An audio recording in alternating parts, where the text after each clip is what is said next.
right, in the meantime, as he and I were chatting there, word that the United Nations is set to vote on this so-called Israeli settlement issue. On the phone with us is Arkansas Senator Tom Cotton. Senator, the gist of this is to condemn the Israelis for settlements, ongoing settlement building that has already gotten the wrath of Donald Trump, this move, because he says it's a pile-on and it's not fair. The Israeli leadership has said the same thing. How do you feel?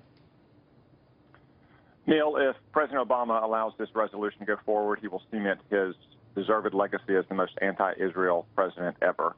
Because this resolution is actually harsher towards Israel than a resolution his ambassador vetoed just 5 years ago, saying the United Nations cannot impose these kind of terms on the parties to negotiations in the Middle East, and calling upon Israel to stop building homes in Jerusalem, in their very own capital. It would be as if some country told us that citizens living in Washington, D.C. couldn't add on to their home or build another apartment building.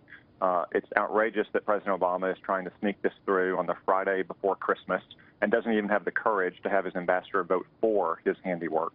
So essentially what we're doing, Senator, and correct me if I'm wrong, we're allowing this measure demanding an end to this settlement building to go through without necessarily taking a position on it. Regardless, it would be the first time we have endorsed something that would be damaging to the Israelis or seen as damaging to the Israelis. Am I right about that? Well, Neil, that's right, but I actually think it's worse than that. New Zealand and Senegal and other small countries like that don't set the agenda at the United Nations Security Council. The United States and other great powers do. Barack Obama is personally responsible for this resolution. And if he feels this way, if he truly believes this anti-Israel resolution is the right course of action, then he should have the courage of his conviction and order his ambassador to vote for it, not abstain from it like a moral coward. So it goes through, they get condemned. You have a President-elect Trump who has already condemned this, Benjamin Netanyahu, who is trying to work through the President-elect to stop this, I'm sure through your offices as well, for all I know. But it's going to go through, and it's going to be very embarrassing. Then what?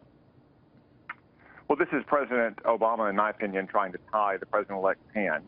Some people criticize President-elect Trump, but President Obama is actually the one who's taking decisions out of the President-elect's hands in a way that George W. Bush did not do to President Obama. In fact, he did the very opposite, acting on some of President-elect Obama's requests at the time. There's going to be consequences, though, coming from the Congress as this resolution goes forward. The United Nations and every country that supports this resolution will face the potential cutoff of all forms of U.S. assistance to their country or to the United Nations. It's past time that we begin to use the leverage that we have over these countries to insist they not take these kind of anti-Israel actions against our closest allies in the Middle East. Do you think, though, that the Israelis, with this settlement building, got a little too aggressive and that this was a little too provocative in a region of the world that doesn't need it, that there's such a thing as building settlements and then quite another to build them to the degree they have?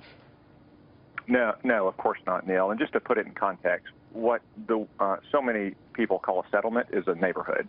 It would be as if the people who are building new homes in the suburbs of Little Rock are told they can no longer do so by a foreign power. This wasn't even an issue for the Palestinians until Barack Obama came into office and began to look for ways to create daylight, to use his term, between the United States and Israel. And once he demanded it, the Palestinians demanded it as well. This is not the obstacle to peace. The obstacle to peace in the Middle East is the intransigence of Palestinian leaders to recognize Israel as a Jewish state with the right to exist peacefully, and their support and incitement for terrorism.